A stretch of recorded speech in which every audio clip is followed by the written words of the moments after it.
Əvvəla Azərbaycanın müstəqillik tarixindən danışanda 25 il əvvələ ekskursiya edəndə 18 oktyabr 1991-ci il tarihinə nəzərə almaq lazım ki, Azərbaycan müstəqilliyini 15 müttəfiq respublika arasında 13-cü elan edib.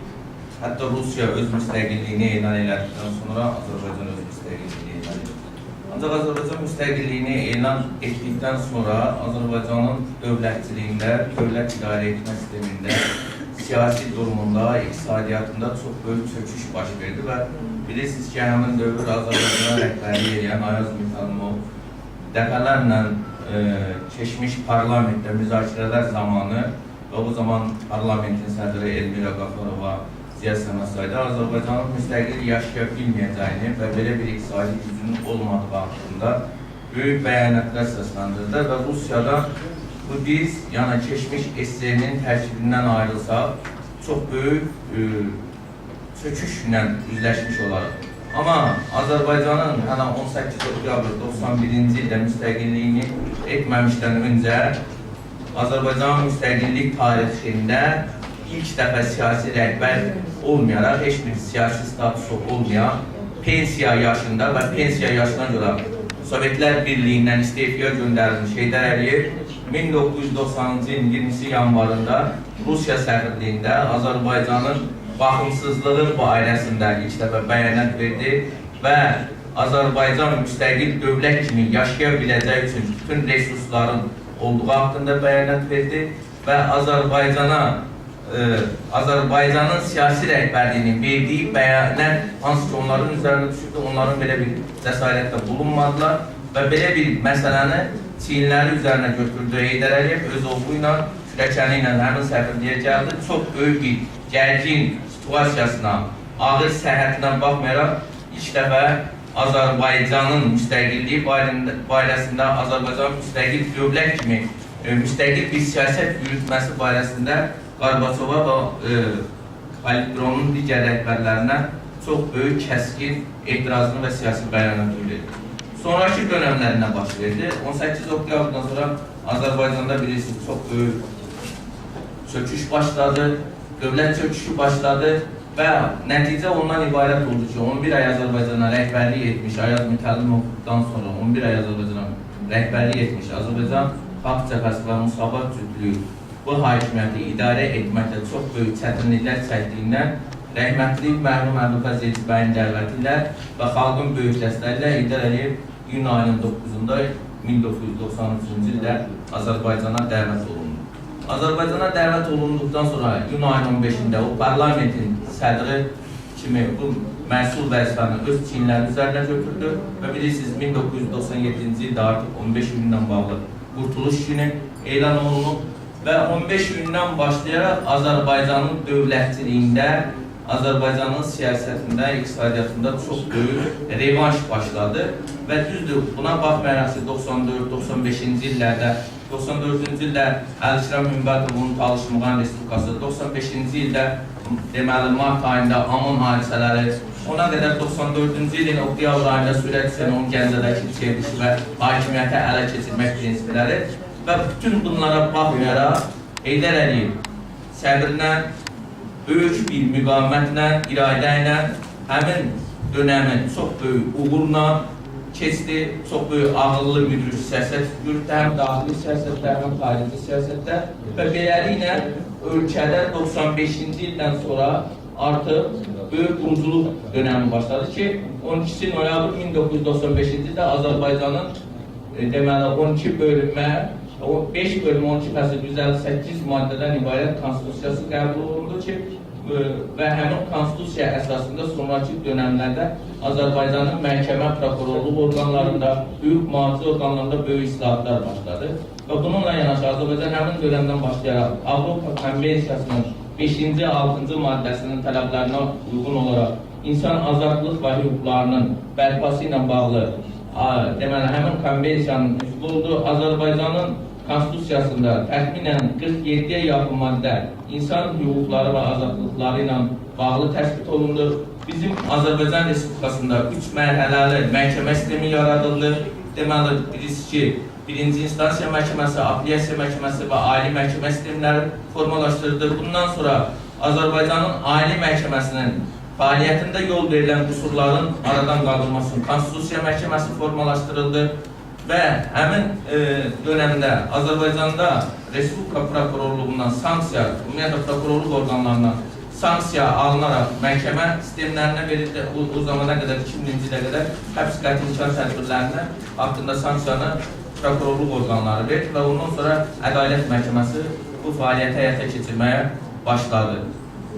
Bununla yanaşı mən Azərbaycanın daxilindəki bugünkü sabitliyin əsasını dediyim kimi Ümummilli Heydər Əliyev qoymuşsa da, amma 2003-cü ildən başlayaraq müasirləşən Azərbaycanda, qloballaşan Azərbaycanda İlham Əliyevin uğurlu, mütəşəkkil və mütəmadi müdrik siyasətinin nəticəsində Azərbaycan müsəlman dövləti kimi sabitlik adasına çevrildi.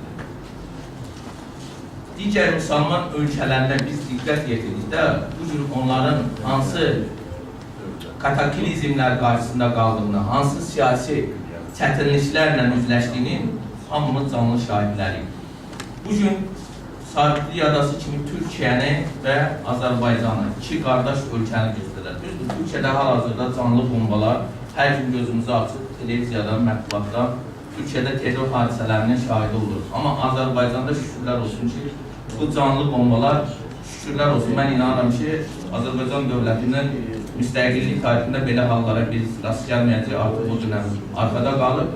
Azərbaycanın daxili siyasətinin düzgün qurulmasının nəticəsində həm dinlər arası dialoq, həm mədəniyyətlər arası dialoq, həm tolerantlığın, multikultural dəyərlərin düzgün tənzimlənməsi nəticəsində bugün heç bir təriqət arasında qarşıdurma yoxdur. Bugün protestan, protestant, katolik, Vəhabi, Sünni, Şiə, hamısı qardaşlıq, Yəhudi, hamısı doğma qardaşlar kimi yaşayırlar.